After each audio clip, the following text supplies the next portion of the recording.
Oh, Marlène, merci de témoigner. Justement, on en a un tout petit peu parlé dans l'introduction, cette honte que l'on a parce qu'on a été victime d'abus sexuels et je crois que c'est d'inceste, vous. Bonjour Marlène. Oui, bonjour. Merci de Bonjour prendre la Brigitte. parole. Bonjour Elisabeth, bonjour Anne. Marlène. Donc moi j'ai traversé l'inceste enfant, un petit peu avant mes 5 ans je pense, sur plusieurs années par mon grand-père paternel. Et j'ai beaucoup douté en fait parce que je ne savais pas si j'étais une menteuse ou pas. Et j'ai eu surtout à mon adolescence très honte de mon corps. Parce que, et encore aujourd'hui c'est compliqué, donc j'ai fait une grosse anorexie à 14 ans où j'ai frôlé la mort, parce que j'étais descendue à 35 kilos pour 1m76. Et en fait j'ai toujours détesté mon corps et eu honte de mon corps, parce qu'en fait je ne sais pas qui est mon corps sans emprise. C'est-à-dire que je pense qu'enfant, je me suis réfugiée aussi. À un moment, j'étais boulotte vers mes 12 ans, enfin quand le corps commence à prendre des formes, jusqu'à mes 13 ans et demi, parce qu'après j'ai été anorexique. Où là j'étais très enrobée, mais je mettais aussi des vêtements très très larges. Je détestais, je dessinais, je me souviens sur mes hanches, je disais que je voulais aussi pas ressembler à ma mère. Et du coup après j'ai toujours été, en fait j'ai été ou en excès de nourriture, je pense, pour ne pas sentir, en fait pour me détester, ou après dans la restriction complète, et encore aujourd'hui dans le contrôle. On sait bien, hein, Marlène, on en parle souvent dans cette émission, malheureusement, quand on a ce genre de témoignages, on sait à quel point la boulimie, l'anorexie sont des facteurs fréquents, hein, chez des jeunes filles qui ont connu l'inceste très jeunes. Hein.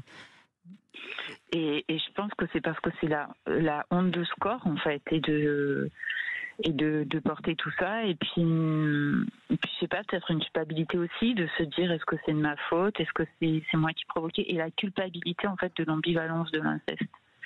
Il y a surtout ça qui est énorme en fait. C'est parce que moi, même de son vivant, maintenant il est décédé, jamais j'aurais pu porter plainte contre lui, parce qu'à la fois je l'ai haï, mais de tout ce que je pouvais, j'ai protégé ma petite sœur pour pas qu'il la touche, mais et à la fois je l'ai aimé en tant que grand-père, quoi, parce que parfois il savait être grand-père et je voyais comment il était avec les autres, un grand-père, et que tout le monde l'adorait, gna gna gna. Et donc il y a cette ambivalence qui est aussi très très dure. Et même encore aujourd'hui, jamais j'aurais pu porter plainte contre lui.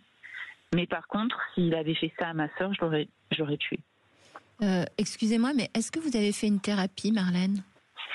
J'ai fait énormément de choses. Alors au départ, en plus, j'avais été obligée parce que j'avais été hospitalisée pour anorexie, mais c'était un psy où je restais 1 heure face à lui, je ne parlais pas et la séance était terminée. C'était pas les thérapies d'aujourd'hui. Et après, à partir de ma vingtaine, en fait, j'ai fait beaucoup, toutes sortes de thérapies. Mais en fait, je crois qu'aujourd'hui, ce qui m'aide vraiment, parce que mon histoire, je la connais par cœur, et je suis beaucoup dans le mental, en fait, et ça n'arrive pas à décrocher du corps.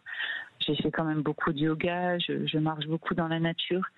Et la seule chose qui m'apaise, je crois, et qui me permet d'avancer, c'est justement ce contact avec la nature, et marcher, et les arbres et les animaux.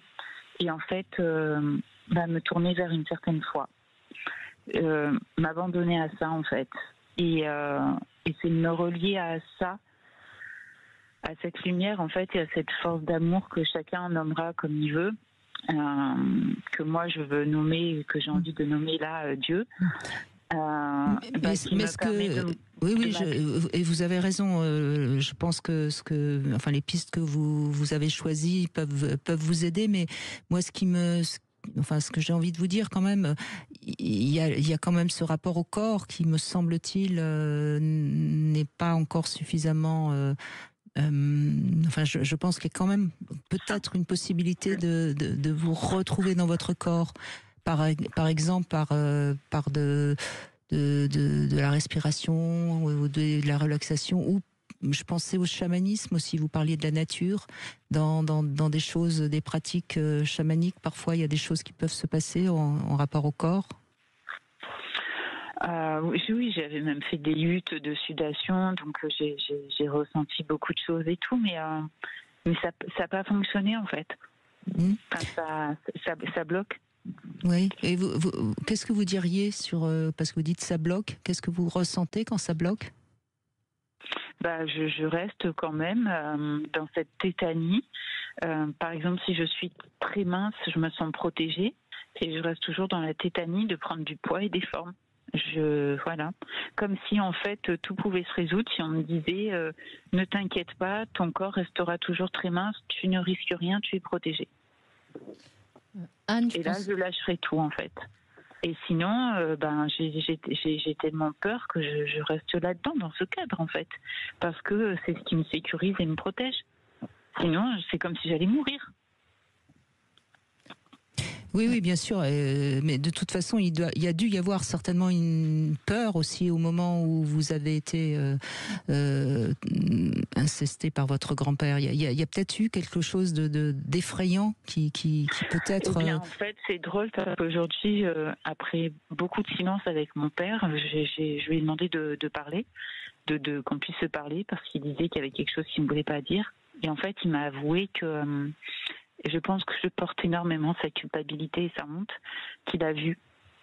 Il a vu un jour, il me cherchait, il a vu et c'est allé au-delà de ce que je pensais. Et j'ai pas voulu insister parce que sa voix se tremblait et qu'il voulait pas décrire plus que ce qu'il a vu. Et même lui, il a dit je préfère oublier, je veux pas voir. Mais en fait, il a vu, il a été incapable de faire. Vous voulez dire que vous portez la culpabilité de votre père, qui lui aurait dû réagir, hein, on est bien d'accord. Oui. Et en fait, donc il a rien fait. Il n'en a pas parlé non plus à ma mère. Et il s'était dit qu'il était allé voir après son père et puis il entendait qu'il disait je veux pas, j'aime pas papy, j'aime pas papy. C'est vous qui disiez ça, hein, oui. Oui. Et donc mon père, quand il a vu la scène et qu'il a entendu ça, en fait, parce qu'il entendait ça qu'il allait dans la pièce. Et il m'a dit qu'il me voyait faire des choses. Enfin, je peux pas dire même les mots parce que ça me fait trop mal et j'ai pas envie en fait Bien sûr, j'ai pas envie de me souvenir de ça. Bien sûr. Et c'est moi je me souvenais de choses plus douces entre guillemets. Oui, mais Marlène, ce que vous racontez, c'est peut-être encore pire que l'inceste. Vous vous rendez compte de ce que vous nous racontez? En fait, donc je lui ai dit que je lui pardonnais, et là je lui ai dit, je lui ai envoyé un message, je lui ai dit si tu pouvais recommencer. Il me dit qu'il ne changerait rien, parce que ça pourrait peut-être sauver des vies, mais en détruire d'autres. Et votre mère et votre sœur sont au courant? Elles l'ont su quand j'ai parlé. En fait, elles ne me croyaient pas. Quand j'ai eu 14 ans, que j'ai fait mon anorexie, en fait, j'ai dit à ma mère, mais elle ne me croyait pas. Elle disait que c'était des papouilles, que personne ne voudrait, un adulte sensé ne voudrait caresser une poitrine qui n'est pas formée, tout ça.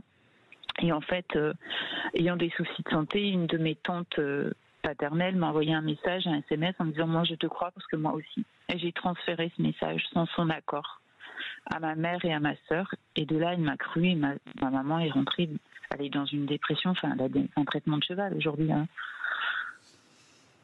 Parce que jamais elle se serait imaginé ça. Parce qu'en fait, c'était ma grand-mère qui me gardait beaucoup, mon père me laissait là-bas. Alors, malheureusement, tout ce que vous dites, ce sont des choses qu'on a déjà entendues, malheureusement. Peut-être, Brigitte, vous nous donnerez les chiffres après de l'inceste, du viol. C'est vrai que les femmes violées ont honte parce qu'elles portent la responsabilité du viol. Et dans les cas d'inceste, c'est vraiment le viol dans le viol, le tabou dans le tabou, parce que c'est absolument insupportable que ça vienne de quelqu'un qu'a priori vous aimez. Anne, Marlène parle de la peur et de la tétanie. Je pense que toi, tu aurais quelque chose à dire là-dessus, sur la tétanie. Je pense qu'il y avait un petit problème de liaison, mais là, ça va mieux. Je n'entendais pas tout, mais absolument, Marlène, ce que vous avez... merci de votre témoignage, déjà, bien sûr. Mais effectivement, quand on a eu très peur, comme ça, avec l'inceste, le corps en garde une trace. Et dans le livre, on parle de la théorie polyvagale, qui est en fait pour redonner au corps, parce que même s'il y a un travail cognitif, psychologique, etc., il y a cette empreinte de la peur dans le corps. Et les positions de survie de notre système nerveux autonome, en fait, qui se met en marche.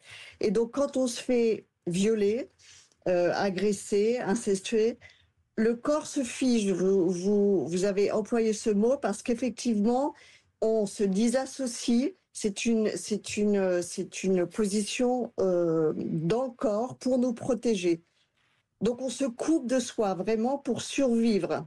Et la honte, quelque part même, agit. On peut avoir dans l'ambivalence de la honte parce que si on n'avait pas honte, peut-être qu'on se rebellerait contre un parent, mais on ne peut pas parce que ça sera encore pire et on sera encore plus violé ou agressé. Donc, c'est votre corps, il a fait son job, il vous a mis en sidération.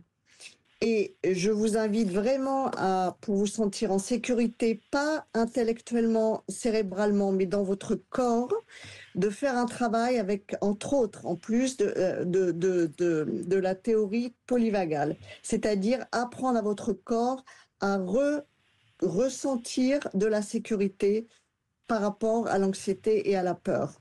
Pour briser cette chaîne. Parce qu'effectivement, un travail thérapeutique, à un moment donné, se bloque. Il faut faire du corps. C'est toujours la question de revenir au corps. Et puis, écoutez, Marlène, je crois qu'il y a une chose qui est vraiment importante à dire, et je le dis aussi pour tous ceux qui nous écoutent. Vous avez aussi eu honte quand votre père vous a vu, et ça fait, enfin, ça multiplie à la puissance infinie cette honte. Donc, je crois que merci en tout cas. Moi, je suis très émue de vous avoir entendu, Marlène, et je vous en remercie. Je crois qu'on ne le dira jamais assez. L'inceste est le pire des crimes. Et il serait bien que la société fasse quelque chose d'un peu plus souvent. Marlène, je vous embrasse fort et puis on fait une petite pause et on se retrouve dans un instant.